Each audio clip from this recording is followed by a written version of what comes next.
Sumainyo ang Panginoon. At sumayo rin. Ang mabuting balita ng Panginoon ayon kay San Mateo. Papuri sa iyo, Panginoon.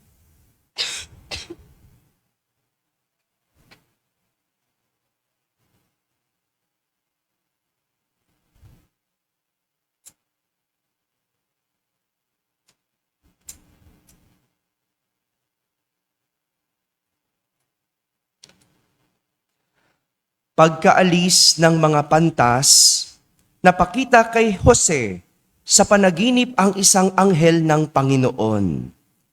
Sinabi sa kanya, "Magbangon ka, dalhin mo agad sa Ehipto ang mag-ina. At huwag kayong aalis doon hanggat hindi ko sinasabi sa iyo, sapagkat hahanapin ni Herodes ang sanggol upang patayin." Kaya dali-daling bumangon si Jose, at ng gabing iyo'y dinala sa Ehipto ang mag-ina. Doon sila tumira hanggang sa mamatay si Herodes. Nangyari ito upang matupad ang sinabi ng Panginoon sa pamamagitan ng propeta. "Tinawag ko ang aking anak mula sa Ehipto." Pagkamatay ni Herodes, isang anghel ng Panginoon ang nagpakita sa panaginip kay Jose sa Ehipto.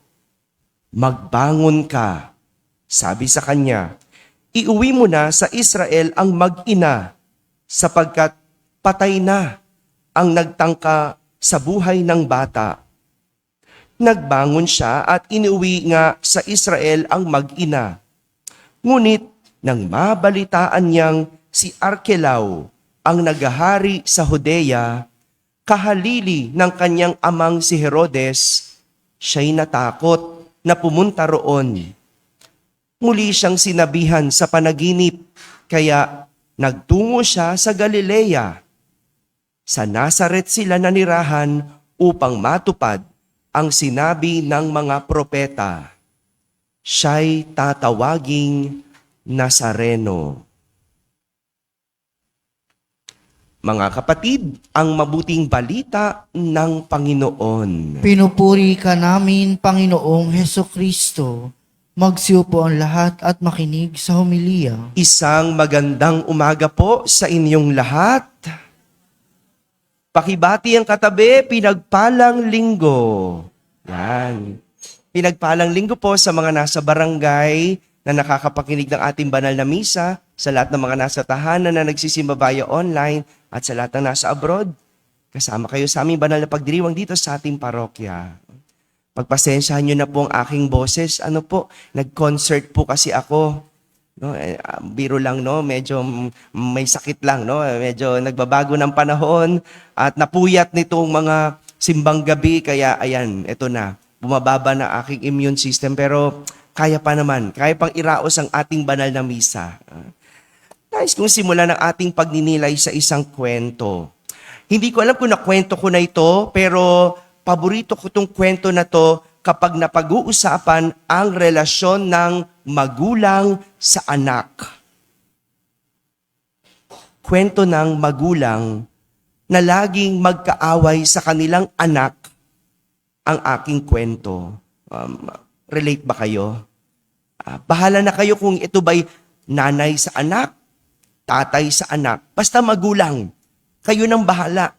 No? Itong kwento kong ito ay madalas yung magulang hindi magkaunawaan sa kanilang anak. Halos araw-araw na lang, laging nakakontra ang anak sa sinasabi ng magulang. At lagi naman pakiramdam ng anak, pinipigilan at binabawalan siya ng kanyang mga magulang. No? Kasi lagi ang bukang bibig ng magulang, no? Noong araw, nung panahon namin, ganito kami noon. Kaya hindi magkaunawaan yung anak. Kasi nung araw yon. Yung pinanggagalingan ng magulang, noong araw, nung panahon niya. Ano bang panahon ngayon? Hello? O ba't ayaw nyo sumagot mga magulang? 'Di ba?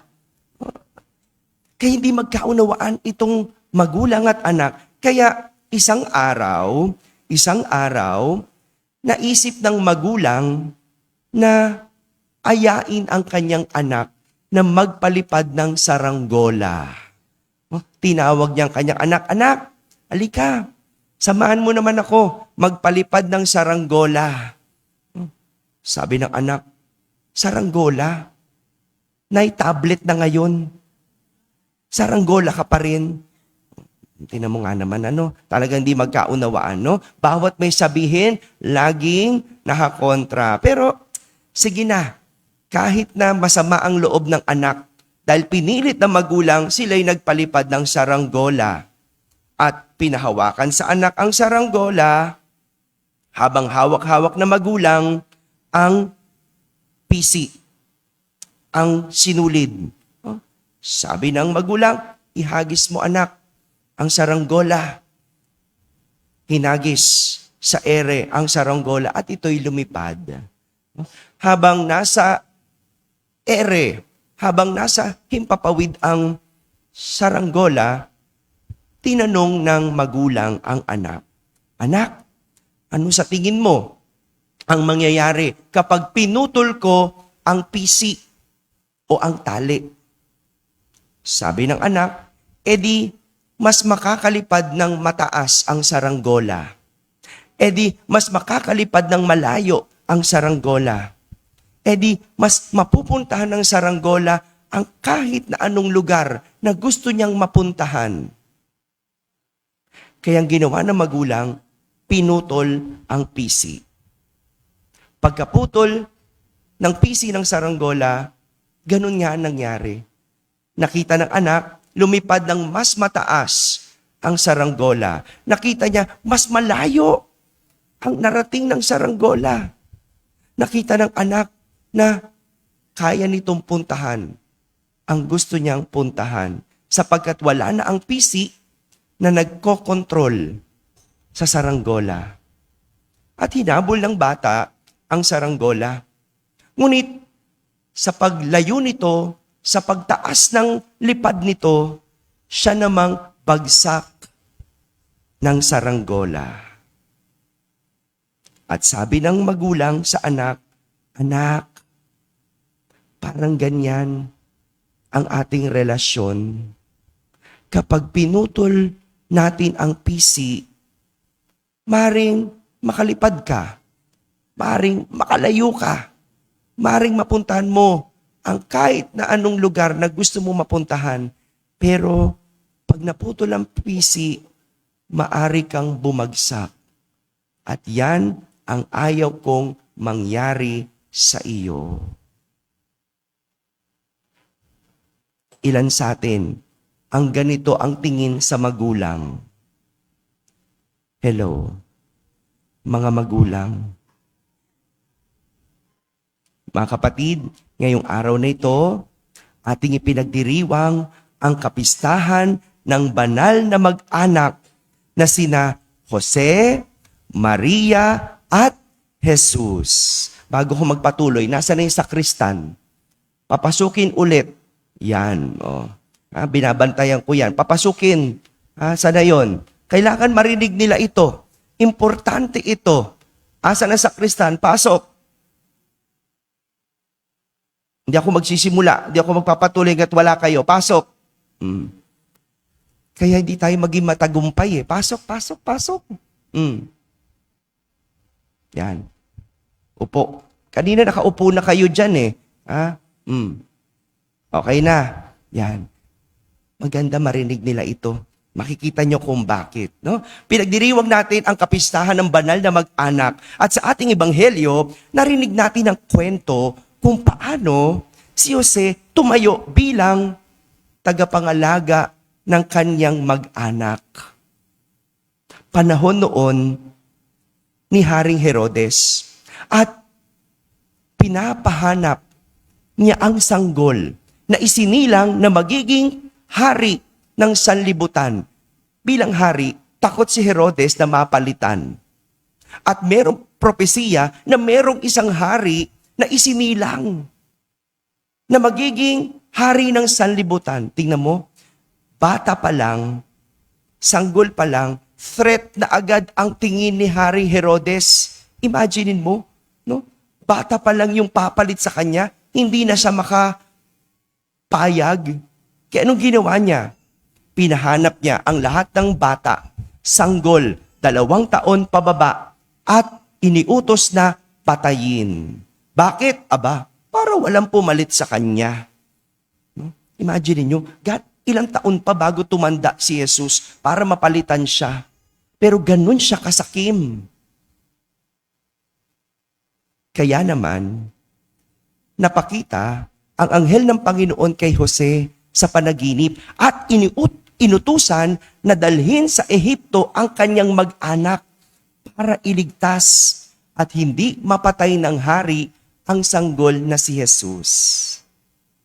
Sa tagpong ito, naging tagapaggabay ng tagapagligtas si Jose sa kanyang anak. Sinong tagapagligtas? Si Jesus. Sino naging tagapaggabay? Si Jose. Galing, no? Kahit hindi niya tunay na anak si Jesus, foster father lang siya. Kahit hindi niya tunay na anak, pero tumayo siyang tagapaggabay ni Jesus. Nakinig siya sa utos ng Panginoon at dali-dali bumangon. Itinakas ang kanyang mag-anak sa Ehipto. O mga bata, hindi niyo ako tatay, pero ginagabayan ko kayo. Ha? Kaya sabi ko, pasok eh. Ha?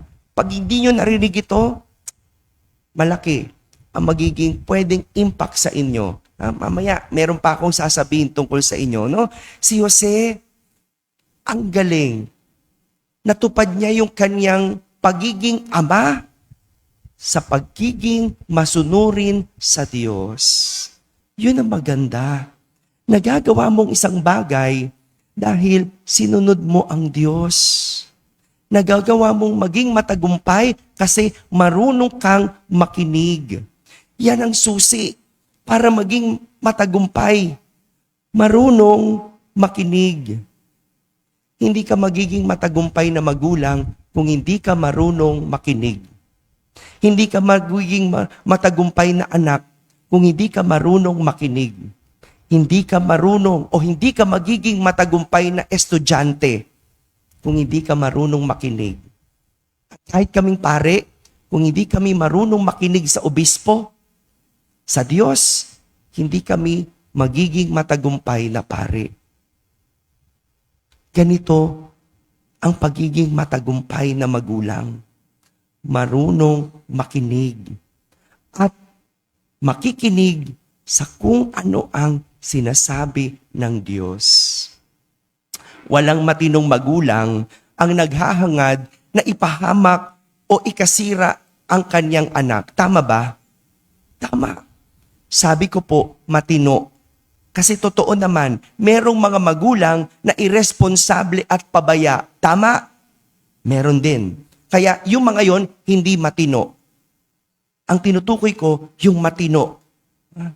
Kaya nga, tinuturuan tayo ni San Pablo sa 2 pagbasa kung paano magkaroon ng maayos na pagsasama at matinong pamilya. 3 lang po. 3. Pakinggan nyo ito. Para sa mga nagpaplano magpakasal, pakinggan nyo to. Para sa mga ikinasal na, pakinggan nyo to. Para sa nagkakaproblema sa pagsasama, pakinggan nyo po ito. Ang sabi ni San Pablo, una, pagtiisan ninyo ang isa't isa at magpatawaran kung may pagtatalo. Kaya mo ba magtiis? Kaya mo ba magpatawad? Kung hindi, huwag ka magpakasal. Pero kung mag-asawa na kayo, ang sinasabi ni San Pablo, para magkaroon ng magandang pagsasama, magtiis. Hello? Kaya pa? Tiis lang. Ginusto nyo yan eh. Ha? Kayo may gusto magpakasal eh. magtiis at magpatawaran kung may pagtatalo. Pangalawa, sabi ni San Pablo, magbigayan kayo gaya ng pag-ibig o pagbibigay sa inyo ng Panginoon. Ganun magbigay. Kung paano magbigay ang Diyos, ganun ka rin magbigay. Huwag mong susukatin. Huwag mong bibilangin.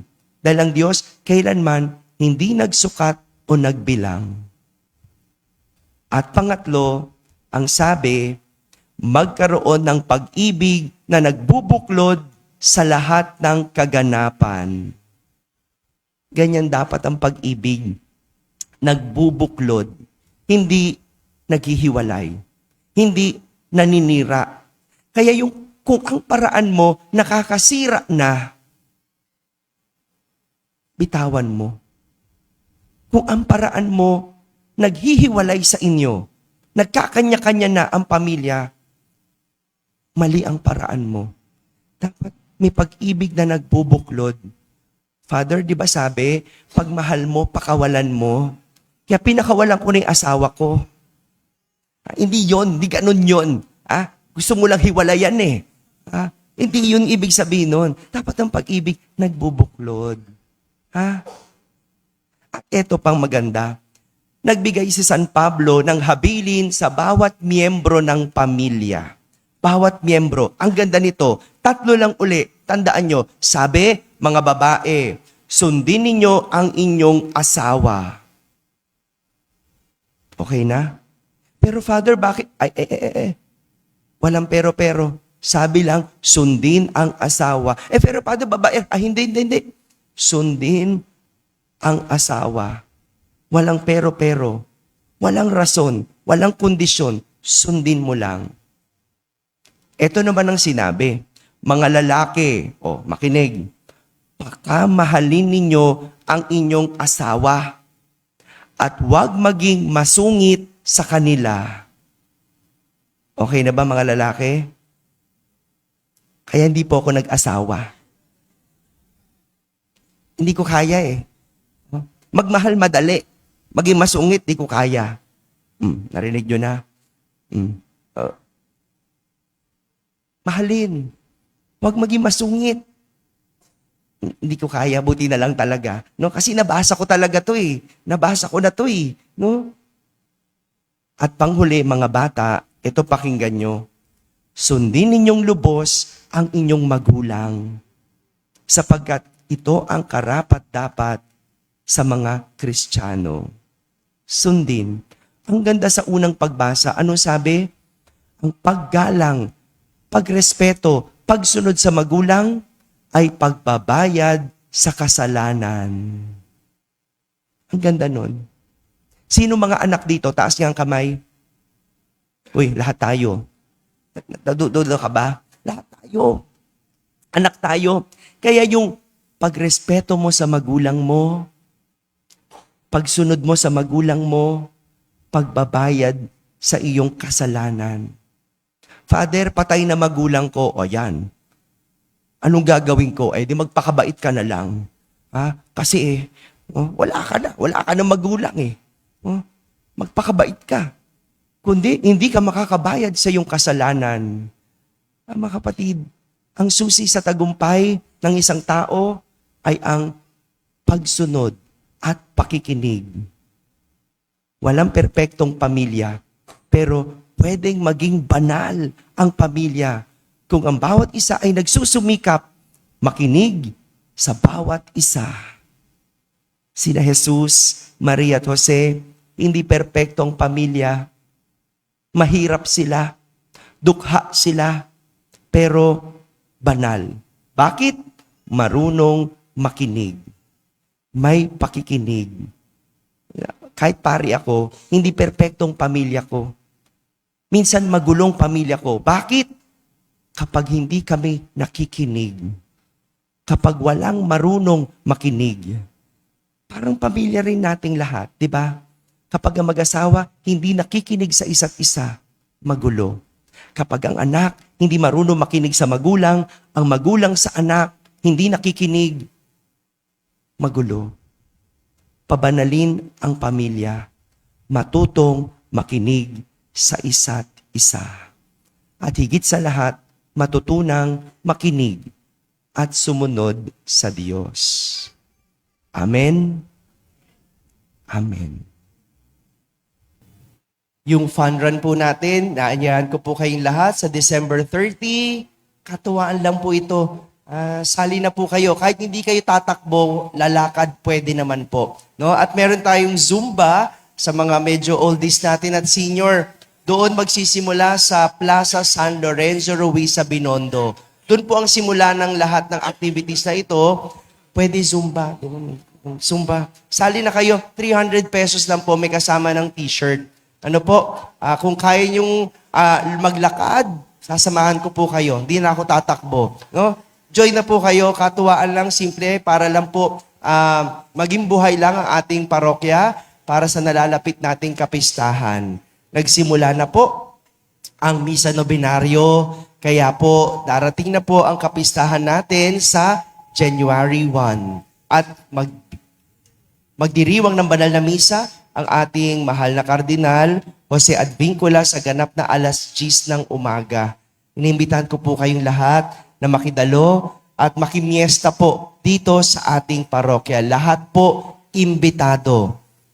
Lahat imbitado, punta po kayo January 1, 2026. Magandang simulan ang inyong taon ng isang biyaya at pagpapala at pagbabasbas mula sa ating mahal na Kardinal. Muli, maraming salamat po sa inyong lahat. Magsitayo na po tayo.